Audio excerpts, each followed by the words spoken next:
diusirnya Nabi Adam dan Siti Hawa itu bukan, banyak tafsir-tafsir menjelaskan peran perempuan katanya, gara-gara perempuan. Ternyata tidak, karena perintah Allah Subhanahu wa Ta'ala kepada Nabi Adam dan Siti Hawa, kalimatnya memakai kalimat musanna, wala taqraba. Taqraba di situ bukan taqrabi. Wala taqrabi wahai perempuan, atau wala taqrab wahai Adam. Tapi kalimatnya adalah wala taqraba hadhihi sajarah, hai Adam dan Hawa, jangan kamu dekatin. Ini menarik. Jadi banyak mufassir yang masih menempatkan perempuan pada the second menjadi kelas 2, sehingga peran-peran wanita, peran-peran perempuan masih termarginalkan. Dalam penemuan disertasi yang saya buat, ternyata hak asasi perempuan adalah hak yang memang dimiliki oleh seorang perempuan sebagai anugerah dari Allah Subhanahu wa Ta'ala. Dan ditemukan dalam Al-Quran ini hak asasi perempuan ini ada 3 hak. Yang pertama adalah hak perempuan sebagai individu, sebagai pribadinya. Apa itu? Yang pertama, perempuan berhak sebagai individu pribadinya meraih pendidikan setinggi-tingginya, meraih prestasi setinggi-tingginya. Dulu zaman-zaman Belanda, zaman-zaman penjajahan, perempuan itu hanya kelasnya di wilayah-wilayah domestik saja, hanya ngurus suami saja, hanya memasak saja dan sebagainya. Padahal Allah Subhanahu wa Ta'ala dalam Al-Mujadalah ayat 11 Allah berfirman, ya ayyuhalladzina amanu yarfa'illahu alladzina amanu minkum walladzina utul ilma darajat.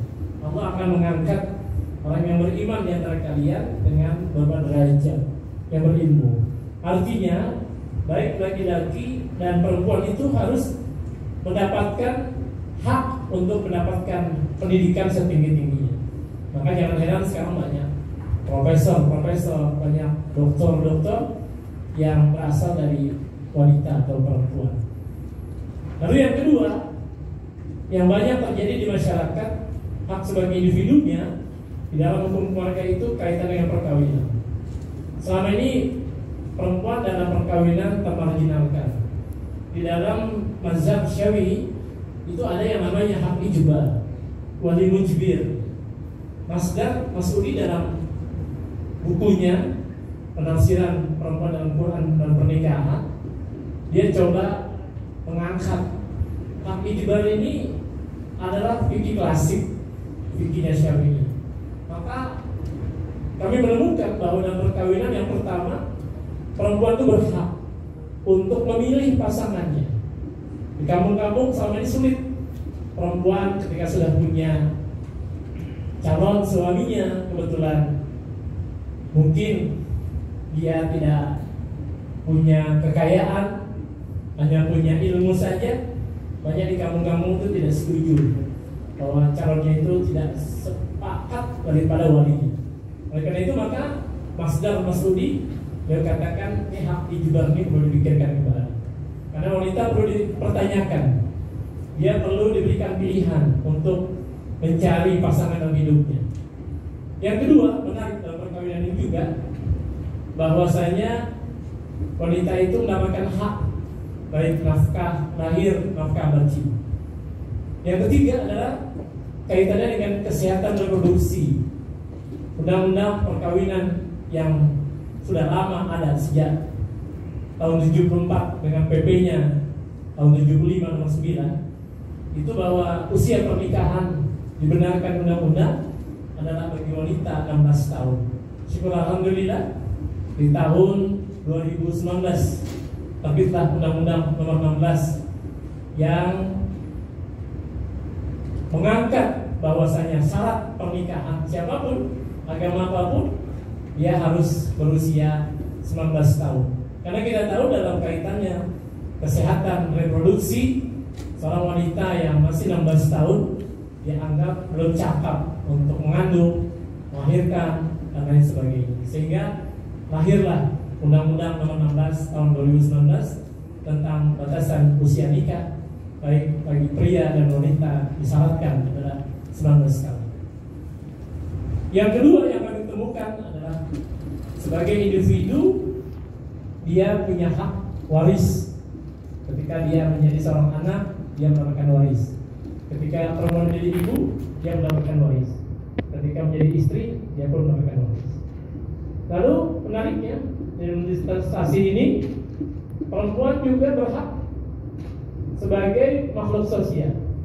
Dia punya hak untuk aktif di dimensi publik. Salah satunya wanita itu boleh bekerja. Kita tahu selama ini doktrin-doktrin lama, bahkan ada sebuah kitab yang khusus membahas tentang bagaimana perempuan tidak bisa berdaya. Kitab itu disebut dengan Uqudul Jan fi Huquqiz Zawjain. Itu salah satu kitabnya. Perempuan itu kalau dia apa saja tidak boleh bisa beraktivitas dan lain sebagainya. Dan alhamdulillah pemikiran-pemikiran gender ini sudah mulai digaungkan bahwa wanita boleh dia beraktivitas, boleh dia bekerja dengan catatan dapat izin suaminya dan dia memang punya kemampuan intelektual yang mumpuni. Lalu perempuan juga bisa jadi pemimpin. Ini menarik. Di dalam surat At-Taubah ayat 71 Allah Subhanahu wa taala berfirman, "Wal mu'minuna wal mu'minat ba'duhum awliya'u ba'd." Ini terjadi perdebatan antara ulama-ulama klasik dan ulama-ulama kontemporer. Bagi ulama-ulama klasik, apakah dia Al-Maraghi, lalu dia Fakhruddin Ar-Razi, dalam tafsirnya dia katakan bahwa perempuan aulia di situ bukan berarti pemimpin. Aulia di situ adalah penolong. Jadi kalau sekedar perempuan membantu ketika peperangan, menyediakan logistik, itu dibenarkan. Tapi menjadi pemimpin tidak dibenarkan. Dan ini berbeda dengan ulama-ulama kontemporer seperti Nazar bin Umar. Beliau katakan bahwa kepemimpinan itu adalah haknya laki-laki dan haknya perempuan. Jadi siapapun perempuan boleh menjadi pemimpin dalam konteks negara. Sedangkan An-Nisa ayat 34 Allah Subhanahu wa taala berfirman, "Ar-rijalu qawwamuna 'alan nisa bima faddala ba'dhum ba'd." Sebagian ulama mengatakan inilah ayat yang menjadi dasar bahwa pemimpin itu harus laki-laki. Lalu Prof. Nazar mengatakan dalam bukunya Argumentasi Gender dalam Perspektif Quran bahwa ayat ini konteksnya bukan negara tapi keluarga. Bahwa pemimpin keluarga itu adalah tetap laki-laki. Berbeda dengan PBB. Hak asasi menurut PBB, siapapun dia boleh menjadi pemimpin keluarga. Tapi menarik, Profesor Hamdani Umar, salah satu dosen di Institut PTIQ, dia katakan perempuan bisa menjadi pemimpin keluarga pengecualian. Yang pertama, manakala suaminya dalam keadaan tidak bekerja lagi. Perempuan punya suami dalam keadaan sakit atau mungkin sudah wafat, maka kata Prof. Nazar, ar-rijal dengan az-zukur beda. Kalau az-zukur lebih kepada biologis sebagai laki-laki yang punya jenis-jenis ciri-ciri laki-laki. Tapi ar-rijal yang katakan adalah kepemimpinan, bukan berarti laki-laki. Agak berbeda. Ini luar biasa menarik. Kalau kita kaji kata-kata dalam Quran beda-beda. Dalam Al-Quran merusak itu bahasa Arabnya zaharul fasad. Hutan ditebang, hutan dicemari, polusi dan segala macamnya. Quran menyebutnya sebagai zaharul fasad. Tapi ketika menzalimi manusia, Quran nggak pakai zahar, Quran memakai zulmun. Jadi kalau manusia zalim dengan manusia yang lain, bukan merusak, dia sebutnya zulmun, menganiaya, menzalimi. Menarik. Oleh itu kata Prof. Nazar bahwa ar-rijal dengan az-zukur beda. Jadi istilah laki-laki itu bisa disebut zakarun, mu'annasun, bisa juga disebut dengan rajulun atau ar-rijal. Nah, Prof. Nazar mengatakan ayat ini konteksnya adalah bukan negara, tapi konteksnya adalah keluarga. Jadi siapapun dia boleh menjadi pemimpin dalam konteks negara kalau dia punya kelebihan dan kemampuan. Yang terakhir, ditemukan hak asasi perempuan dalam Quran itu bahwa perempuan sebagai yang mempunyai dimensi spiritual. Yang pertama adalah apa? Hak ibadah. Selama ini kita tahu di masjid-masjid selalu dianjurkan hadis-hadis tentang perempuan itu sholatnya di rumah saja, nggak usah ke masjid. Padahal bisa. Dia punya hak sebagai makhluk yang punya dimensi spiritual. Apalagi oleh masjid-masjid yang sudah memakai teknologi dengan tutup dengan hijab, diatur tempatnya, dan bisa dengan digitalisasi, sehingga perempuan punya hak untuk aktif di masjid atau di rumah ibadah. Dan yang kedua, sebagai makhluk yang berdimensi spiritual, mereka juga berhak untuk aktif di lingkungan tempat ibadah. Memang isu-isu gender ini sangat sensitif dan berbahagia, tapi ternyata Quran memang tidak bias gender. Aturan itu selalu mendukung man amila shalihan min zakarin wa unsa walayan hayatan thayyibah. Siapapun yang beramal saleh, baik laki-laki baik perempuan, dia akan mendapatkan kehidupan yang sangat layak. Masih banyak konteks Quran. Intinya tetap Indonesia ini adalah bukan negara sekuler, tapi kita juga bukan negara agama. Indonesia ini adalah, kenapa kok luar biasa damainya, sejahteranya? Karena Indonesia itu mengandung prinsip namanya Islam wasatiyah, Islam garis tengah. Apa cirinya Islam wasatiyah itu? Yang pertama adalah al-muhafadzah ala qadimis salih, menjaga tradisi-tradisi lama yang masih baik. Di Saudi Arabia itu hampir 1000 peninggalan sejarah habis dihilangkan. Di kita tidak, kita masih bisa menemukan makam-makam kuburan para wali-wali songo yang mendirikan Islam di Indonesia. Kita bisa ziarah dari mulai Sunan Gunung Jati di Cirebon sampai Sunan Ampel di Surabaya, Sunan Bonang di Tuban, dan lain sebagainya. Ini tetap sesuatu yang lama, yang masih bagus kita pertahankan. Tradisi memakai beduk di masjid-masjid di kampung masih dipertahankan. Yang kedua, kenapa Islam kita ini terima wasatiyah? Al-aqsu bil jadidil asal. Kita ini mengambil sesuatu yang baru, yang lebih baik. Kita tahu hari ini zaman digitalisasi, banyak orang yang ditinggal atau tertinggal karena kecanggihan teknologi. Dulu para kiai kalau ingin ngajar, dia harus beli kitab, dan kitabnya mahal-mahal. Tafsir Marogi 12 jilid hampir juta. Sekarang sudah ada digitalisasi, cukup mendownload, cukup mencari dalam maktabah syariah, keluarlah ribuan kitab tanpa perlu kita membeli kitab di toko-toko biasa. Ini adalah teknologi yang harus kita ikutin, dan itu prinsipnya adalah al-aqsu bil jadidil asal. Yang ketiga, tasamuhiyah. Kita ini adalah bangsa yang sangat toleransi. Luar biasa Indonesia ini. Muhammadiyah menentukan awal Syawal dia dengan ru'yah, tapi ru'yahnya tidak dengan melihat mata telanjang dan teropong. Ru'yah Muhammadiyah adalah dengan bil hisab, dengan perhitungan. Tapi pemerintah dan ahli sunnah wal jamaah ru'yahnya dengan melihat bulan, hilal. Ini menarik. Walaupun berbeda, Muhammadiyah walaupun dia 0,1 derajat, berarti sudah berganti bulan.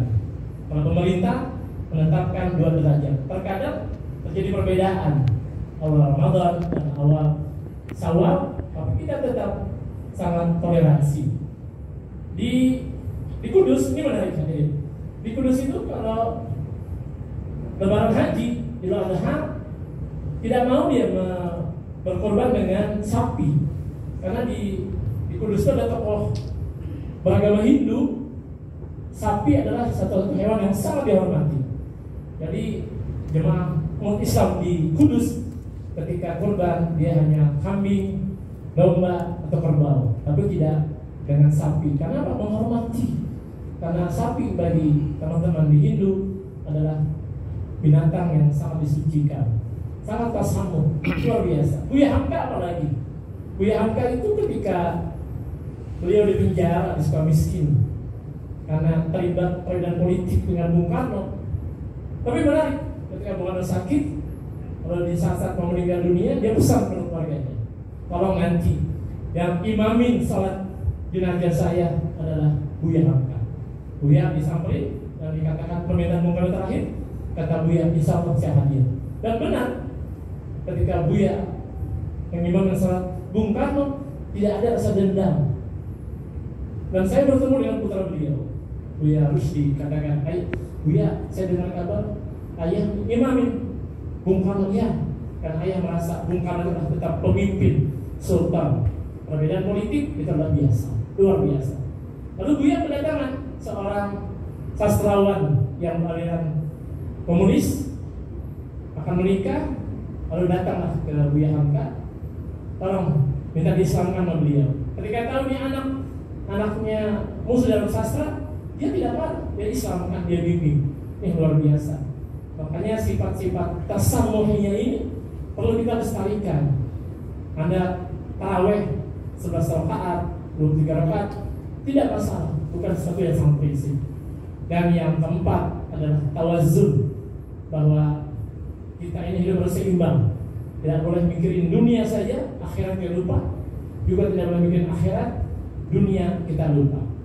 Mudah-mudahan di khutbah yang singkat ini, agar tugas kita mencerdaskan umat dan kita tetap pada rule of the game.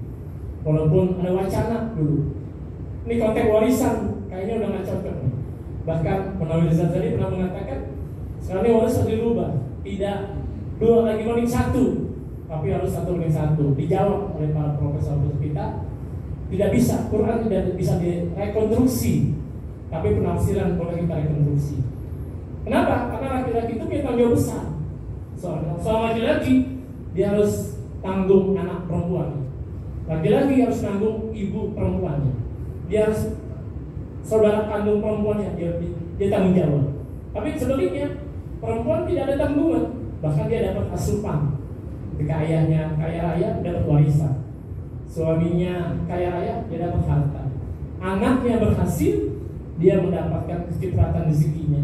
Makanya pantaslah kalau waris itu tetap 2:1. Jadi kita mencari sesuatu yang baru, tapi tidak bertentangan dengan syariat Islam. Mudah-mudahan khutbah yang singkat ini bisa membuka wawasan, wacana bahwasanya tasamuh, toleransi, dan juga tawasud Islam garis tengah, bukan Islam yang garis kanan atau Islam yang keras, mengartikan jihad angkat senjata. Tidak, jihad yang sekarang ini adalah jihad bagaimana kita mencari ilmu, jihad kita mencari nafkah, dan bukan aliran kiri yang terlalu bebas, sekularisme ini yang tidak kita ikuti. Di luar negeri, di Eropa, agama itu adalah urusan individu, negara nggak ikut campur. Kita punya Kementerian Agama yang mengatur 6 agama yang diakui di Indonesia, sehingga tercipta keharmonisan dalam beragama. Barakallahu azim wa nafa'ani wa iyyakum bima fihi min ayatil hakim wa taqabbal minni wa minkum tilawatahu innahu